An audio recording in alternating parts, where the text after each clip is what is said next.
you have to literally enjoy every single day Yeah. because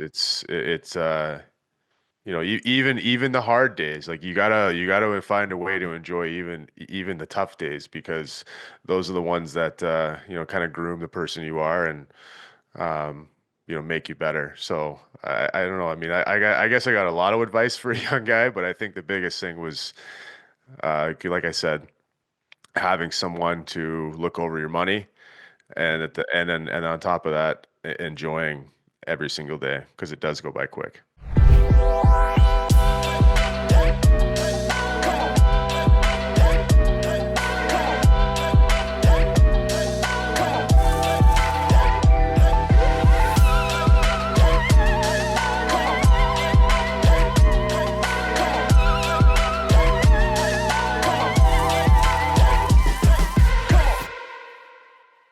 Sure thing. Welcome to an episode of Pucks to Properties. Nate Thompson, thank you very much for jumping on. Before we introduce you, Tom Mealy, why the hell do we do this? Why do we do this? So, obviously, all of us played the game at three very different levels. But at the end of the day, we both retired and we're now in the entrepreneurial world. And that lag time between retirement and the next step is very difficult for a lot of guys. And I wish we had a platform like this when I was getting out, when you were getting out. And if you look at all the guests we've had on the show, NHL, Olympics, SP, Coast, American League, everybody is sharing somewhat of the same story. Today's a little bit different. It is a real estate podcast, but I thought Nate's story and his business is a pretty cool next stepping stone for guys to understand that there are different barriers of entry into the business world. So, with the connection of Alaska and playing together, and obviously I texted Maz and told him you're on the show today, and he fucking was laughing about that. But, it looks like you're doing very well. Your business model is awesome. We want to learn a little bit more about it.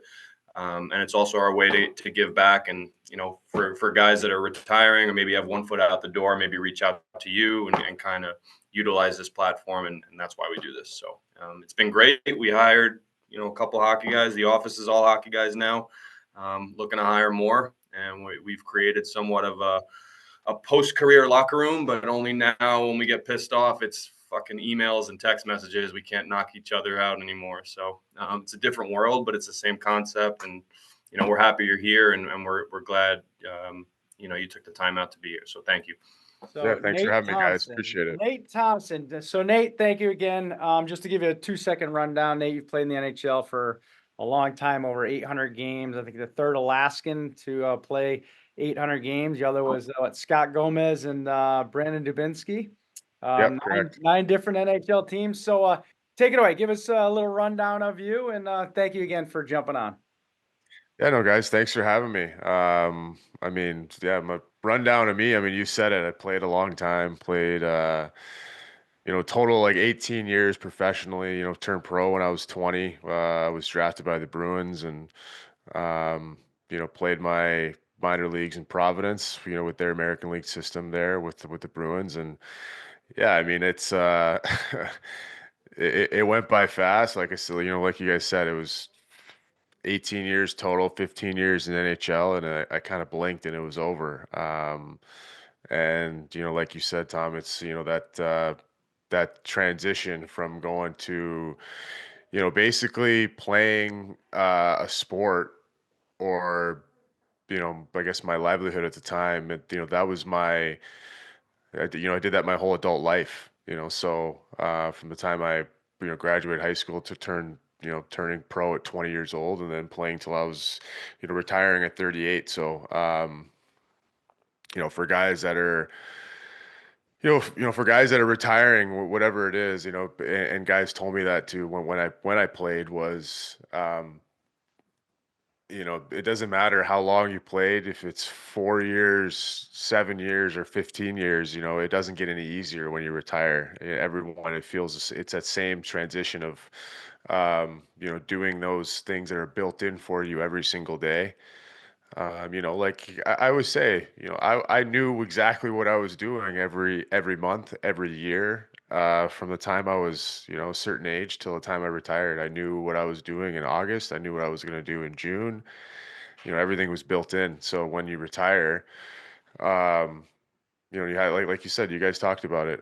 It's that transition of going from built in schedule to all right, now what? So Yeah. um, just to kind of elaborate on what you guys said, yeah, it was a great career. It gave me so much. Hockey gave me so much. It has given me so much. So, I'm still tapping into that, trying to give back, I guess you could say, in the hockey form, but at the same time, it's my lifeline. It's all I know, of course, and it's definitely a game that I love so much, and it's given me so much. So let's talk a little bit about that. Let's talk about you said a couple interesting things. Blinking, right?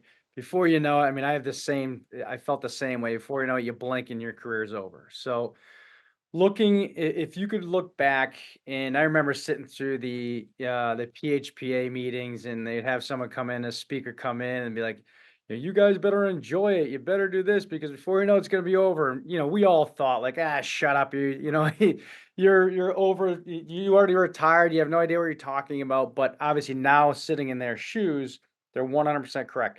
What would you do if you were that individual? You're going back to talk to a player, knowing that it's not normal to play 15 years, right? My brother played, I think, 14 years in the NHL. That's not normal. But looking back, what would you tell those guys to start doing, and how would you tell them to start preparing?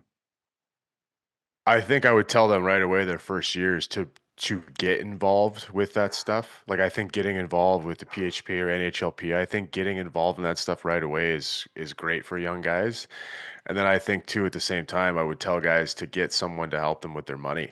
I think that's a big thing because guys don't know and even I was totally guilty of that. You get a paycheck every 2 weeks. That's a pretty big paycheck, and you don't realize that it doesn't keep coming like that.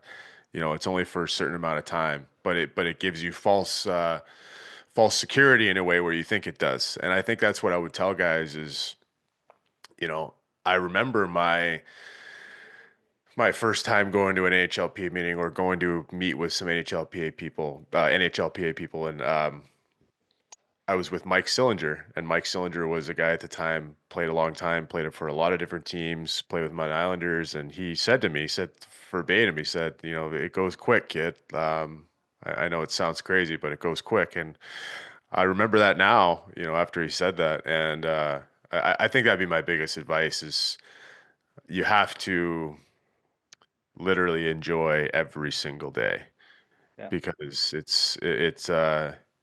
even the hard days, like you gotta find a way to enjoy even the tough days because those are the ones that kind of groom the person you are and um, make you better. So I don't know. I mean, I guess I got a lot of advice for a young guy, but I think the biggest thing was like I said, having someone to look over your money Yeah. and and on top of that, enjoying every single day because it does go by quick. Yeah. Let's talk. So obviously you went play for 9 different teams, which is incredible. I read up a lot on you. You're a great face-off guy, great team guy, block a lot of shots, etc. Obviously, there's a lot of stuff to be learned. A lot of teams brought you back to be a role model, which is awesome. Talk a little bit about how that how that transformed into what you do today, because you have a pretty cool company. Tom and I were talking about it before we jumped on, and it's a service business that we think is really cool. Can you talk a little bit about that? Yeah, we started Jamie Carroll, who Tom knows as well. We started this concierge company when I was playing in Anaheim about 2016, 2017. And it was more so, Jamie kind of had a background in concierge and came to me to start something. And it was, more for at the beginning was, we want to make it easier on guys as far as during the season, whether it's could be anything. It could be, a guy has family with kids and is get traded and he needs help moving his cars, moving his whole life, really, and or it could be, something as simple as concert tickets or whatever it is. It could, I mean, there's so many different avenues of helping guys throughout the season where we wanted to make it easier for them. And that's kind of, I was still playing. And so I was like, yeah, if we're going to do this, we can, make guys' lives easier. And then inadvertently that helps their career in hockey, right? They don't have to worry Mhm. about those ins and outs of every day. So, we've started that and it's grown and we have a bunch of NHL guys that we represent and we try to make their life easier. So it's been definitely a learning curve. I mean, I don't I started the business not knowing anything about business, but you you kind of learn as you go and Yep. you learn the ins and outs and you do have some failures and but like I said, you learn from those failures and you just keep growing. So we're still chugging along and I'm pretty proud of it. Nice. Yeah, because looking through your website, I know when I played, and I know many players that don't have a wife to help them with all this information, all this stuff is very difficult, right? I mean, let's call it what it is: travel, talking about relocation, even gifts, even experiences. I'm looking on your website; it's pretty cool. I think right away how Tom and I were talking about that. If you bring your significant other on vacation, what kind of experience could you help create for them? Because I know for me, I like going on vacations where everything's already pre-planned.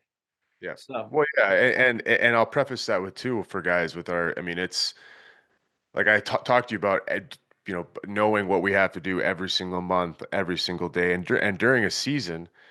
I mean, it's a 7 day uh, a week, 7 days a week job. You're a nonstop. So that's where we kind of wanted to come in and a lot of the times it's the wives and the girlfriends that are really making the calls and mm, they're the ones that are asking for all the help and we need this, he needs this, so it's and we wanted to make it very family oriented as well where it's not just the glitz and glamour stuff, it's it's moving, it's guys getting traded like I went through a bunch of times, having to move your life and hopefully have someone help you do that where it makes things a lot easier. yeah. No, it's there's definitely a lot of that going. I mean, I played in Europe for 4 years as well, and I know I was a fish out of water half of the time. I didn't know what to do, right? I Yeah. mean, you Yeah. go to different countries, you're going to different places. It's just Yeah. it's very, very difficult. So that service is phenomenal. I love it. Tom, I know you have a bunch of questions.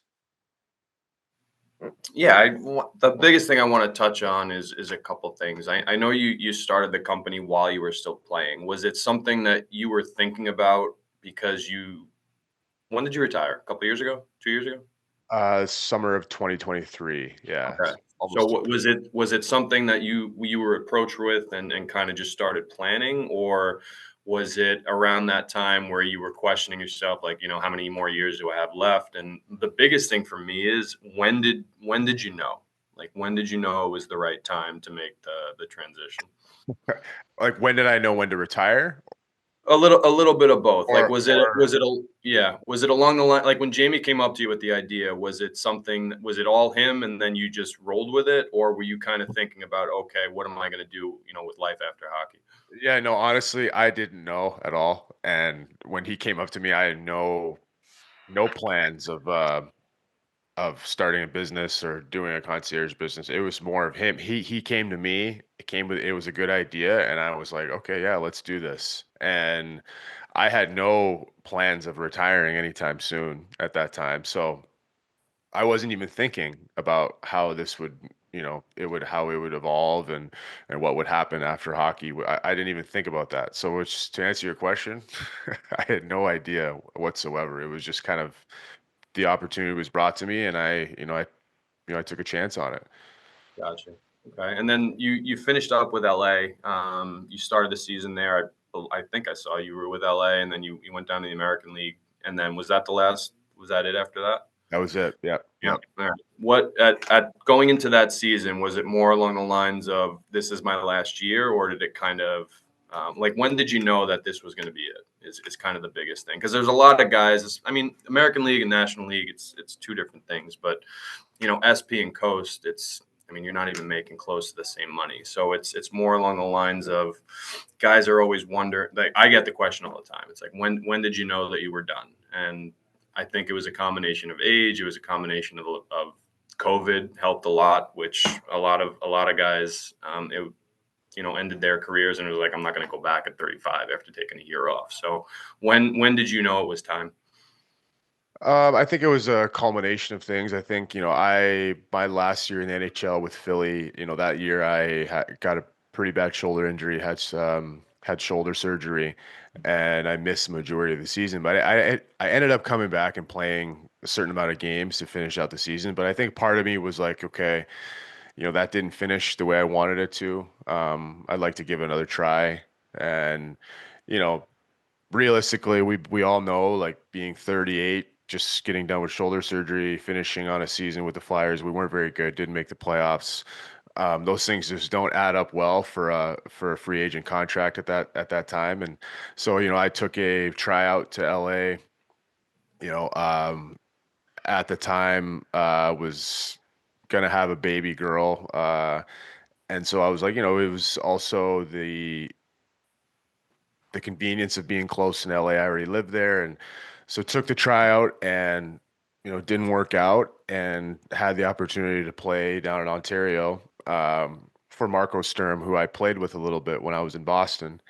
So I knew him. I was familiar with some guys on the team, and I said, you know what? Let's do it. I still want to play. I still can play. It doesn't matter. I wanted to prove to myself that I could still play, and still feel pretty good. Uh, and so, yeah, I went down there to Ontario to finish out my career, and really turned into almost a bit of a Reggie Dunlop a little bit, player coach, and just tried to help guys develop, and just be that Mike Sillinger that I talked about for guys, who was there for me when I was a young guy. So, it was that after that year, dealing with bus rides again in the American League. I think after that season, I think the biggest thing that really in my brain knew I was done was I didn't really feel like I was ready to prepare and train like I usually do. And I always told myself, if I wasn't gonna train and prepare and get ready for the vigors of a long season, then I was probably done. Because I was a guy that liked to train, liked to work out hard and go through that hard stuff in the summer to get ready for the long season. And once I knew that I wasn't really into it, I was like, okay, I think it's time for me to hang him up. And that was kind of when I knew that it was time for me to be done. So how was your feeling at that point? Because that's important. Because I felt I went through the same exact process, right? I was playing in Yep. Europe. I'm like, you know what? I don't feel like working out in the summertime anymore. You go through that same thing, but you're like, shit, what do I do next? What was that transition in your mind, knowing, all right, I don't want to put the time into the gym, but fuck, what's next? Yeah, it was the things happened really fast for me at that time too. Uh I just finished with Ontario, and I had a background with the Kings. Obviously played for them. Now I played for them the NHL level and the American League level, and they came to me pretty much right away and asked me if I would coach in their minor league system. So they would had me be their quote unquote skills coach for the Ontario Reign. And I also had opportunities with going on TV as well. And but the Kings came to me first. I committed to that, and so I went right in. And my first year out of playing, I was all in on the coaching thing. So I guess I didn't really give myself any time to think about it. It was just the opportunity came to me, and I was like, okay, I'm going to try this, see how it goes. And I did. Coaches don't get enough credit. I'll tell them that, after seeing and being on that side of it, and especially at the professional level, the amount of hours and the amount of work and the amount of video and the amount of preparing coaches have to do to get ready for even practice, just practice, let alone games.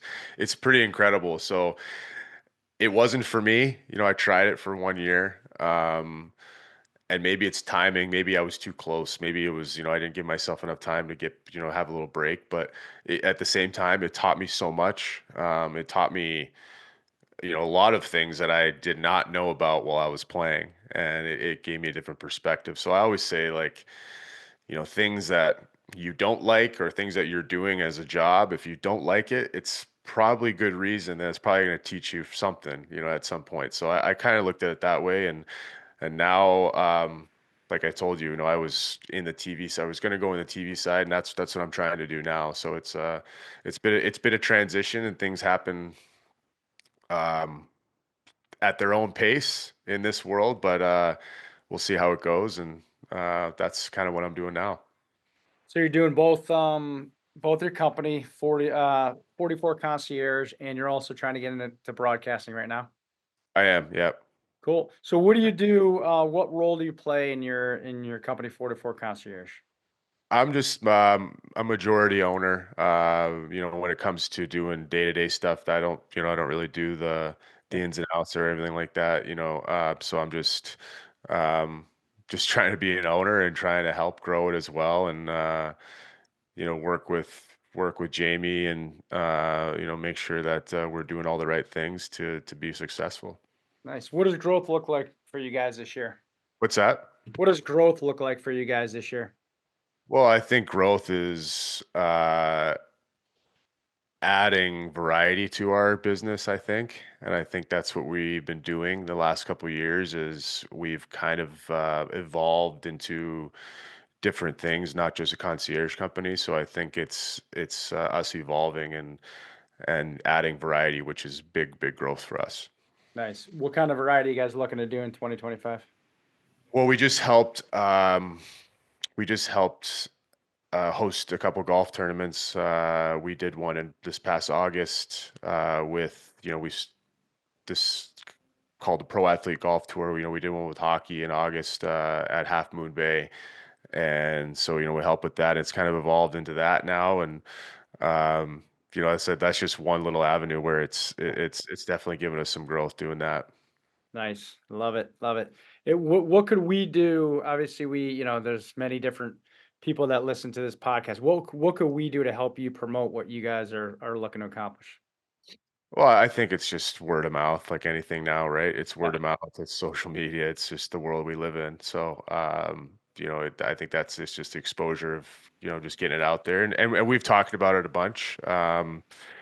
And it's just, like I said, that's what it is. It's word of mouth, and it's, continue to keep building our good reputation, which I think we have. So very cool. Nate, is it a membership? Is that how you it become you is, become it part of it? is, it, How does it that, is. walk us through how that works.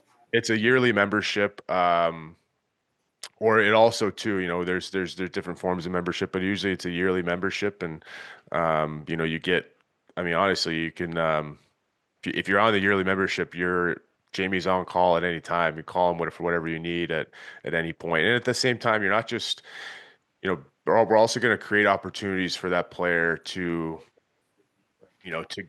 to get paid, or to get deals through brands or whatever it may be. You know what I mean? So there's possible ways for that player to get different income, with help from 44, hopefully. So Do you have to be a current NHL player to be a member, or is it open to the no, public no, as well? no, it's open. We're venturing into baseball too a little bit, and we've helped everybody, not just hockey guys. Can you just be a civilian and be a member? Is that possible? Or It's possible. Yeah, it's possible if you're willing. If you're willing to, if you're willing to pay the okay, membership. Yeah, if you're willing to pay. let's let's call a spade a spade. yeah, okay, all right. Right, awesome. No, that's great. We don't want these going more than 30 minutes, mate. I know you got a lot on your plate right now. What's your day to day like right now? Like with the business, with the TV stuff. I know you're living the good life of retirement, but Yeah, what's your routine like these days? I mean, my routine has been right now. I mean, my daughter's almost 2 years old, and I've been home a lot with her. So a lot of I joke around a lot of dadding time right now, and then with the podcasting and broadcasting stuff, it's kind of sporadic. Right now I'm just trying to get my foot in the door, and I've done one game with the Kings as an analyst, and then just jumping on different podcasts. It's just slowly happening, and and then trying to still stay in shape. And I got when I retired a couple years ago, I got into jujitsu, so I've been doing that, and just trying to stay busy, and hopefully this broadcasting stuff keeps me a little busier in the near future. Nice, man. Nice, Yeah. man. Awesome. Well, biggest question that everyone's wondering: what happened with Stamkos in Tampa? Give us the inside scoop on what happened there. I don't give a shit about business or anything. No, I'm just kidding. I don't have any inside scoop as far as they just didn't want to re-sign him. I think that's it. Yeah. No, I'm just kidding. Yeah. But anyway, Nate, thank you so much. Yeah, no This, problem. I'm this was sorry. fun. I'm sorry earlier when I don't know what was going on, Hey, but nobody sees that. No one sees the struggles that we go through behind the scenes. It's kind of like yeah. when you step on the ice for the NHL. No one sees the hard work you put in. All right, Nate. Well, appreciate it. Thank you for taking the time. Obviously, we went through a little technical difficulties that nobody sees beforehand, like we said, which obviously happens. All the hard work we put in before you hit the ice. Same thing. A lot of people don't look at that. But thank you again. If anyone wants to get a hold of you, what's the best way to reach out to you guys? I think just go to the Instagram, go to 44 Concierge. There's Instagram there. Or go to my Instagram, and yeah, I mean that's the easiest way. You can go just you click on the link and you're right there. Awesome. We want to wish you the best of luck and thank you again, obviously, for 44 Concierge and also your broadcasting career. So thank you very much. We appreciate you taking the time. Oh, thanks, guys. Thanks for having me. Thanks, Nate.